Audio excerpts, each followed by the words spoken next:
Hello दोस्तों, brilliant tutorials Haridwar के online portal पर आप सभी का स्वागत है। मैं Sandeep Khurana as a faculty of mathematics स्वागत करता हूं आपका मैथ्स के वीडियो लेक्चर्स में। तो दोस्तों, आज के इस वीडियो लेक्चर में हमने मैथ्स के टॉपिक को डिस्कस किया है। तो चलिए शुरू करते हैं। तो आज का जो हमारा टॉपिक है वो टॉपिक है हमारा सेट। तो सेट हमारे पास है, इसकी डेफिनेशन को हम पढ़ते हैं। वैसे बेसिकली अगर बात देखी जाए तो सेट कहीं ना कहीं आप अपने डेली रूटीन में जो है कहीं ना कहीं यूज करते हैं। जैसे अगर छोटी सी एक एग्जांपल की बात ली जाए, dinner set, T set, sofa set, इस तरह के वर्ड का आप रोज़ यूज करते हैं। तो बेसिकली अगर डेफिनेशन की बात करें तो डेफिनेशन क्या है? Set is a collection of well defined objects. ठीक है, तो इसका मतलब क्या हुआ कि सेट क्या है? सेट एक कलेक्शन है। किसका कलेक्शन है? वेल डिफाइंड ऑब्जेक्ट का। तो यहाँ पर सबसे जो बढ़िया बात है बोलने की वो वर्ड आता है हमारा वेल डिफाइंड ऑब्जेक्ट। ठीक है नहीं, इस पर जोर देने वाली बात है कि वेल डिफाइंड क्यों कहा जाता है।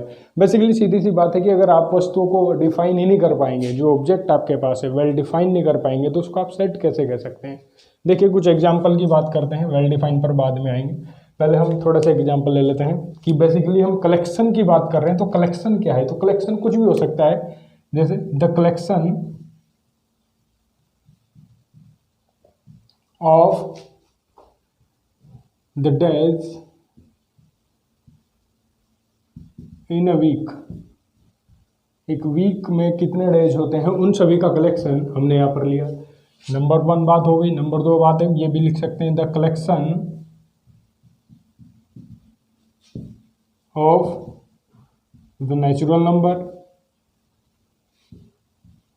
Up to 10। 10 तक के कोई भी नेचुरल नंबर है उनका हमने कलेक्शन लिया है। नंबर तीसरी बात मैं कह सकता था the collection of the months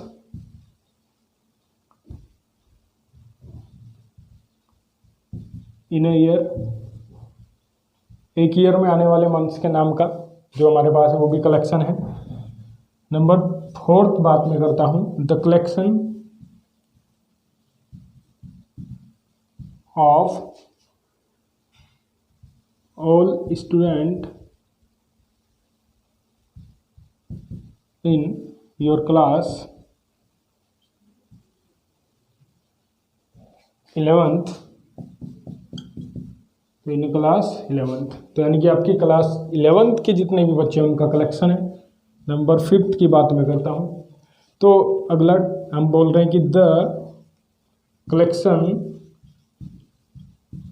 of all honest people. ठीक है, तो बेसिकली ये मैंने कुछ एग्जाम्पल आपके सामने रखे हैं। तो हम इनमें कलेक्शन की बात कर रहे थे, तो कलेक्शन वर्ड की बात मैं कर रहा हूँ, अभी वेल डिफाइन पे नहीं आया हूँ। तो अभी आपको समझ में आ जाएगी कि वेल डिफाइन को मैंने क्यों अंडरलाइन करवाया। तो कलेक्शन का मतलब होता है एक तरीके से इकट्ठा करना। तो आपने यहाँ पर क्या करा कि एक वीक में आने वाले जितने भी डेज थे उनका नाम आपने लिख लिया, जैसे संडे, मंडे, ट्यूसडे, वेडनेसडे। तो इनको सबको आपको एक कलेक्शन कर लिया, इनको कलेक्ट कर लिया। तो ये कलेक्ट जो किया आपने, जिनको एक कलेक्शन के रूप में दे रहे हैं, तो क्या ये सेट हो सकता है? इस पर विचार करना है। दूसरी बात, अब हम बात कर रहे हैं the collection of the natural number up to 10। तो 10 तक के जितने भी नंबर हैं उन सब का कलेक्शन आपके पास है, तो ये कलेक्शन हुआ। The collection of the months in a year, year में कितने मंथ्स आते हैं उन सब का कलेक्शन, तो ये कलेक्शन हुआ। The collection of all student in A class, आपकी क्लास इन योर क्लास, आपकी क्लास 11th में जितने भी स्टूडेंट हैं उनका एक कलेक्शन हुआ। The collection of all honest peoples, ठीक है ना, तो जितने भी पीपल हैं उनका कलेक्शन जो ऑनेस्ट है, ईमानदार है। ठीक है ना, तो अब ध्यान से समझना, आप इसको डिफाइन कर पाओगे क्योंकि आप जानते हैं एक वीक में कितने दिन होते हैं। एक वीक में कितने दिन होते हैं सभी को पता है, 7 डेज होते हैं। इसी तरह आप पूरे 1 से लेके मतलब जितने नेचुरल नंबर है 10 तक का उनके बारे में बता पाओगे। दूसरा, एक साल के जितने भी मंथ्स होते हैं उनके बारे में बता पाओगे। तीसरा, आप अपनी क्लास में 11th क्लास में आपके जितने भी स्टूडेंट हैं उनको आप बता पाओगे। लेकिन क्या आप ये बता सकते हैं कि कोई व्यक्ति ईमानदार था या मतलब वो है उसका कलेक्शन, तो ऐसा पॉसिबल नहीं है, हमेशा ध्यान रखिएगा। तो सेट क्या है, हमेशा यहाँ पर ये जो ऑनेस्ट वर्ड है इसको आप कभी डिफाइन नहीं कर पाओगे, because that it is not determinate, इसको आप डिटरमाइन नहीं कर पाओगे किसी भी एंगल पर, किसी भी पैमाने पर, ऐसा कोई रूल नहीं है, ठीक है नहीं, जिसमें किसी की ऑनेस्टी को हम यहाँ पर डिटरमाइन कर पाए, ठीक है। बेसिक सी बात मैंने यहाँ पर बताई कि वेल डिफाइन का मतलब क्या होता है। वेल डिफाइन का मतलब होता है कि आप उसे अच्छी तरीके से डिफाइन कर दें, लेकिन ऑनेस्टी किसी की डिफाइन नहीं हो पाती, ठीक है।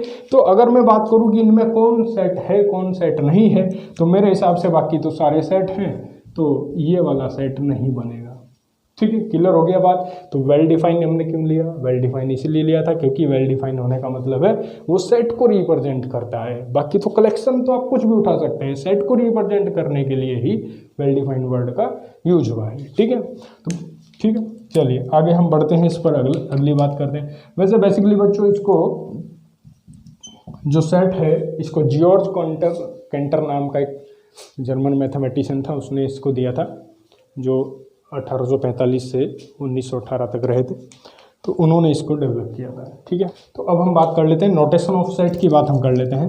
तो notation of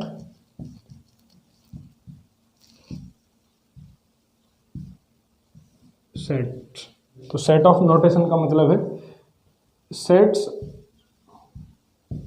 are usually represented या denoted by capital letter of English alphabet,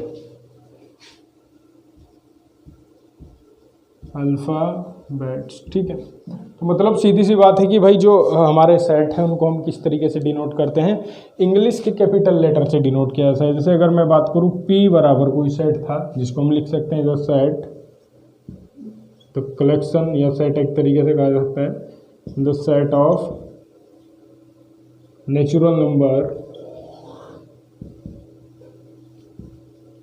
the set of natural number up to 10, ठीक है।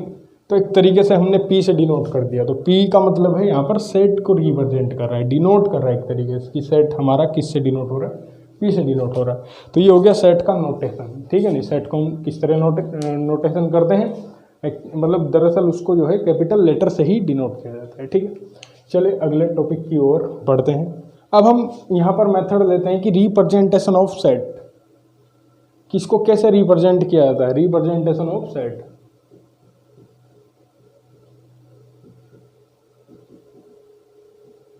ऑफ सेट, सेट को कैसे रिप्रेजेंट करते हैं। तो जर्नली दो मेथड होते हैं सेट को रिप्रेजेंट करने के, एक होता है रोस्टर फॉर्म और दूसरी होती है सेट बिल्डर फॉर्म, ठीक है नहीं। तो लिखते हैं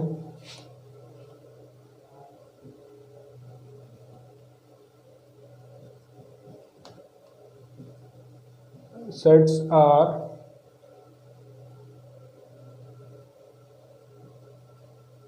usually represented by two method, दो मेथड है। पहला हो गया रोस्टर फॉर्म, रोस्टर फॉर्म, इसको हम दूसरा नाम भी बोलते हैं टेबुलर फॉर्म, इसका एक और नाम भी है लिस्टेड फॉर्म, मेथड भी कह सकते हैं लिस्टेड मेथड, ठीक है नहीं। तो ये दो एक हो गया पहला। अब दूसरी बात करते हैं सेट बिल्डर फॉर्म, इसकी जो दूसरी फॉर्म है सेट बिल्डर फॉर्म, ठीक है। तो ये हुआ इसका रिप्रेजेंटेशन। अब करते हैं किस तरीके से, देख लेते हैं। पहला फॉर्म हम पढ़ते हैं रोस्टर फॉर्म के बारे में।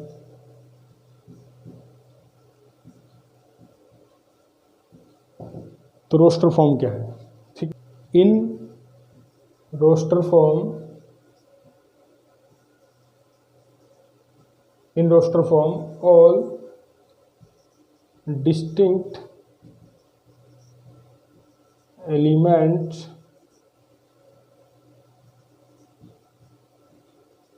are listed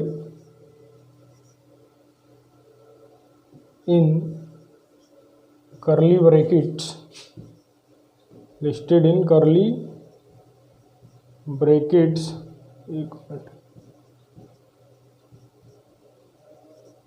listed in curly brackets या ब्रेसेस भी बोलते हैं इसको, इस तरीके से ये इसका फॉर्मेट होता है, curly brackets after separated by comma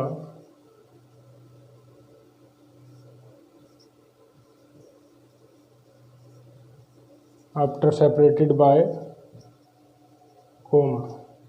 ठीक है, एग्जाम्पल की बात कर लें।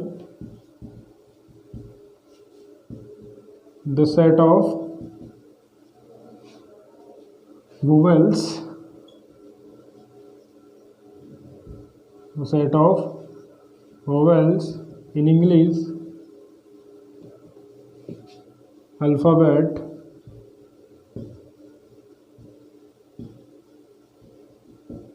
तो अगर देखा जाए तो हमने इसको ए नाम से, मान लो पी नाम से इसको रिप्रेजेंट कर दिया, तो पी बराबर हो गया, इसको लिखें कैसे, ए ई आई ओ यू। तो ये हमारा हुआ रिप्रेजेंट करने का पहला मेथड, जिसको हम बोलते हैं रोस्टर फॉर्म। एक और एग्जांपल की बात कर लेते हैं, जैसे the set of whole number up to 10, तो 10 तक का होल नंबर है तो उसका सेट हो गया, हम उसको W से रिप्रेजेंट कर दें तो ये भी एक 0 1 2 3 4 5 6 7 8 9 10, तो this is the set of represented by roster form. ठीक है नहीं, तो ये सारा जो फॉर्मेट है जिसमें हमने क्या लिखा, जैसे कि डेफिनेशन थी, डेफिनेशन में क्या था कि in roster form all the distinct element are written by in a curly brackets without separated by comma. ठीक है नहीं, तो मतलब जब हमने इनको बीच में कोमा लगाया और सबको अलग अलग कर दिया तो यही क्या हुआ हमारा रिस्ट्रिक्टेड फॉर्म, या फिर उसको बोलते हैं सेट रोस्टर फॉर्म या टेबुलर मेथड। ठीक है नहीं, तो ये चीज़ हमारी क्या हुई रोस्टर फॉर्म में। ठीक, अगला टॉपिक, इसमें अगला टॉपिक है मतलब रिप्रेजेंटेशन का, वो है set builder form. Set builder form, तो सेट बिल्डर फॉर्म बेसिकली क्या होती है उसको देख लेते हैं। ठीक है नहीं, तो सेट बिल्डर फॉर्म भी बड़ी आसान है, बेसिकली ये जो है इसी फॉर्मेट का दूसरा फॉर्म है, यानी कि स्टेटमेंट टाइप में लिखना होता है एक तरीके से। तो इसकी डेफिनेशन को, in this form a set is defined by stating property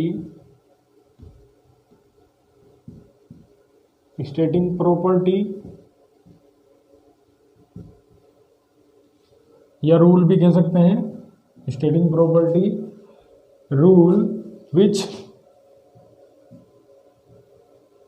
it's elements are to satisfy, मतलब उसके जो सेट हमें दिया है उस सेट में हर एलिमेंट उस प्रॉपर्टी को सेटिस्फाई करे जो प्रॉपर्टी उसमें चल रही है। ठीक है नहीं, तो इसको हम क्या कहते हैं सेट बिल्डर फॉर्म की एक डेफिनेशन मानते हैं। We return as we write, इसको ऐसा लिखा जाता है कि जैसे मान लो एक कोई सेट होता है और इसके कोई भी एलिमेंट्स होते हैं जिसमें x, कभी कभी इसमें लाइन बोलते हैं तो उसको बोलते हैं such that x such that property of x की प्रॉपर्टी, या a equals to x such that, ये वाला सिंबल भी लगाते हैं, प्रॉपर्टी ऑफ x। ठीक है, ये दोनों फॉर्मेट है। This stand for such that. ठीक है, इसको क्या कहते हैं सच दैट बोलते हैं। और ध्यान रखिएगा इसका सच दैट का मतलब होता है इसी प्रकार या ऐसा है ये इसी प्रकार आप ध्यान समझ सकते हैं, दोनों में से कुछ भी यूज कर सकते हैं हिंदी में, इसी प्रकार, ठीक है ना। ये दोनों में से कुछ भी ऐसा है, जैसे हम अगर माने कि भाई एक्स सच दैट, एक्स किस प्रकार है, एक एग्जाम्पल के थ्रू इसको समझाते हैं, ठीक है। तो एग्जाम्पल मान लो मेरे पास एक स्टेटमेंट है कि द सेट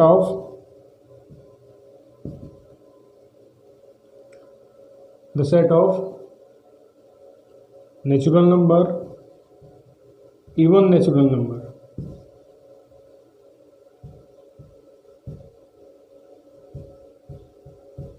अप टू 10 तक। तो मैंने इसको लिख दिया। अगर पहले तो मैं इसका एक सेट का रोस्टर फॉर्म बना देता हूँ, तो रोस्टर फॉर्म बनेगा 2 4 6 8 10, तो 10 तक का natural number, even natural number ये होगा। अब इसको हमें लिखना है सेट बिल्डर फॉर्म में, तो ध्यान से देखना कैसे। हमें क्या समझना है कि इनके अंदर जो प्रॉपर्टी है उसको आप फाइंड करें। पहले प्रॉपर्टी क्या है, एक तरीके से बहुत सिंपल प्रॉपर्टी यही है कि इवन नंबर लिख रहा है, वैसे तो 2 का मल्टीपल भी दिख रहा है, ठीक है नहीं। तो अगर हम देखा जाए तो इसको लिखेंगे कैसे, अब लिखने का तरीका है एक्स सच दैट एक्स, अब एक्स की प्रॉपर्टी लिखनी है, x such that x is क्या है, x even number, n even number, एक इवन नंबर है।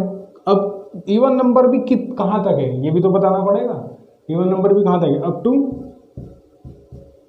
10, तो हम ये बता देंगे कि वो 10 तक है, ठीक है नहीं। और कुछ एग्जांपल देखते हैं, जैसे अगर मान लो मैंने एक और एग्जांपल लिया, ये 1 हो गया, ये 2 हो गया, कि अगर मान लो एक सेट मेरे पास ए इस प्रकार दिया होता जिसमें मुझे 1/2, 2/3, 3/4, 4/5 एंड 5/6 इस प्रकार लिखा होता, और फिर पूछ रहा था कि इसको सेट बिल्डर फॉर्म में किस प्रकार हम कन्वर्ट कर सकते हैं। तो अगर देखा जाए, एक मिनट चेक कर लेता हूँ यहाँ से आ भी रहा है नहीं कि नहीं आ रहा है, तो मैं इसको ऊपर लिख देता हूँ कि एग्जाम्पल हमारे पास ये है कि a बराबर 1/2, 2/3, 3/4, 4/5, 5/6 ये था। तो इसको सेट बिल्डर फॉर्म में लिखने का तरीका, सबसे पहले तो प्रॉपर्टी पहचानो क्या है। प्रॉपर्टी क्या है कि अगर आप देख रहे हैं, ढंग से देख रहे हैं, इसमें जो रूल्स लग रहा है वो ये है कि ऊपर वाले से एक ज़्यादा नीचे का है, मतलब जो डिनोमिनेटर है वो न्यूमरेटर से एक ज़्यादा है, हर बार यही हो रहा है नहीं। तो इसका मतलब हुआ कि अगर हम बात करें कि x such that x is, x क्या है, x है कि अगर n आपने ऊपर लिया तो नीचे n+1 है, ध्यान से देख लीजिए, अगर आपने ऊपर n लिया तो नीचे n+1 है। अब यहाँ ये भी बताना पड़ेगा कि आपने n की वैल्यू कहाँ से कहाँ तक ली, तो n एक नेचुरल नंबर है, कहाँ से कहाँ तक का, चाहे तो आप ऐसे लिख दो कि it is a natural number up to 5, या आप ऐसे भी लिख सकते हैं कि 1 से बड़ा और इक्वल है और 5 तक, ठीक। तो ये बात हुई इसके सेट बिल्डर फॉर्म को लिखने की, ठीक है। एक और एग्जांपल देखते हैं, जैसे a इक्वल टू दिया है 2 4 8 16 32 ये दिया हुआ है, ध्यान से देखिएगा क्या हो रहा है। ये प्रॉपर्टी फॉलो कर रहा है किसी चीज़ को कि 2 की पावर 1, 2 की पावर 2, 2 की पावर 3, 2 की पावर 4, 2 की पावर 5। तो ये हुआ, इसका मतलब सेट बिल्डर फॉर्म क्या लिखी जाएगी, x such that x is 2 की पावर n। x क्या है, एक ऐसा एलिमेंट है जो सब में ये प्रॉपर्टी कॉमन रखता है 2 की पावर n जैसा। अब हर एलिमेंट को हम 2 की पावर n के जैसा लिखा था, लेकिन अब n कहाँ से लाएंगे, n की वैल्यूज क्या है, तो n क्या है हमारा 1 से 5 तक है, n क्या है हमारा 1 से 5 तक है।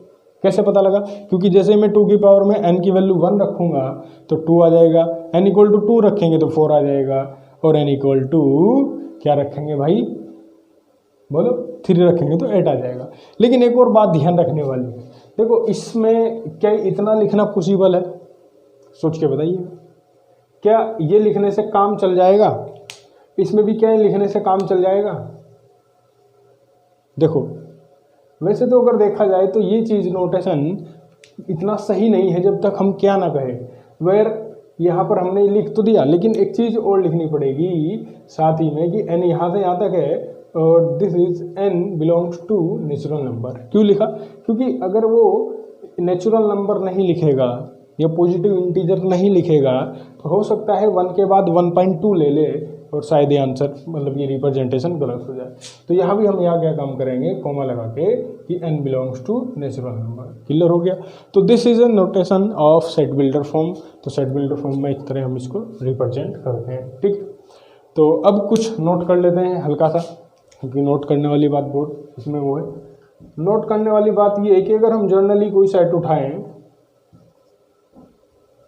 अगर हम कोई जर्नली कोई सेट उठा रहे हैं, जैसे अगर मेरे पास कोई सेट A इक्वल्स टू ऐसे दिया हुआ है जिसमें 1 2 3 4 से लेके 5 तक के एलिमेंट हैं, तो हम इन सभी को क्या कहते हैं? अभी मेरे मुंह से क्या वर्ड निकला है, ये सारी चीज़ क्या है? एलिमेंट्स है। इनको क्या कहा जाएगा भाई? एलिमेंट्स। इनको क्या कहते हैं? एलिमेंट्स कहते हैं। ठीक है नहीं? अब एलिमेंट्स हमेशा कैसे लिखे जाते हैं? एलिमेंट्स हमेशा स्मॉल लेटर में लिखे जाते हैं। अब ये तो न्यूमेरिकल लेटर है, इनमें क्या स्मॉल वगैरह लिखेंगे। तो अगर मान लो मैं इसमें एक वोवेल्स का एग्जांपल लेता,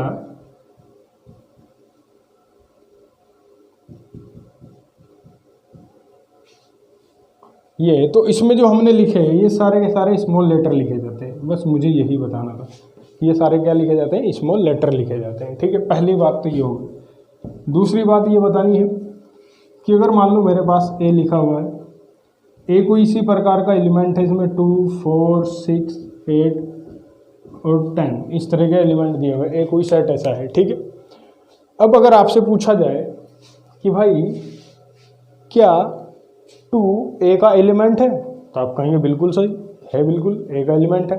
तो इस बात को कैसे लिखेंगे आप? तो मैं लिख देता हूँ कि 2 इज द एलिमेंट ऑफ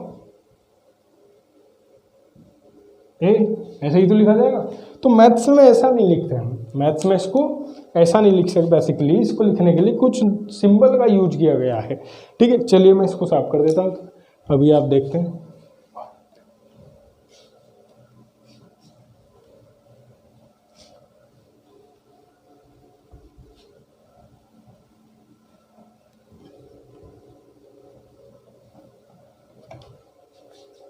आइए देखते हैं। तो जो हमारा 2 है, 2 is the element of A। तो ये बात आपने सही पकड़ी कि 2 is the element of A, सही है, बिल्कुल सही बात है। लेकिन अगर आपसे पूछा जाए कि भाई किसको मैथ्स के किसी फॉर्मेट में कैसे लिखेगा, तो एक स्टेटमेंट लिख दिया, तो हमेशा ध्यान रखिएगा इसको लिखते वक्त आपको यूज करना है ये वाला symbol. This symbol is stand for belongs to. Belongs to इसको क्या कहते हैं भाई? बिलोंग्स टू बोलते हैं। ठीक है ना? अब इसका जर्नली यूज कैसा है? जैसे मान लो आपसे कोई बातों बातों में पूछ बैठता है तो where are you belongs to, आप कहते हैं कि मैं उस गांव से हूँ या उस शहर से हूँ, सिटी से हूँ, कैसे बताया जाता है? तो यहाँ भी पूछा जा रहा है 2 से, where are you belongs to. तो 2 ने अपनी बात तुरंत बताई कि भाई मैं शहर से आता हूँ, तो इसीलिए इसके बीच में ये वर्ड लिख दिया कि 2 इज बिलोंग्स टू सेट है। ठीक है नहीं? तो जर्नली इसको पढ़ते हैं बिलोंग्स टू के नाम से। अगर मान लो हम पूछते हैं इसमें कोई ऐसा एलिमेंट जो नहीं था, जैसे मैं 3 को पूछता, क्या 3 भी बिलोंग करता है ए में, तो मना कर देता, तो हम क्या लगाते? ये साइन ना लगाने की वजह से क्या लगाते? ये। तो इसका मतलब क्या हो गया? This is does not belongs to.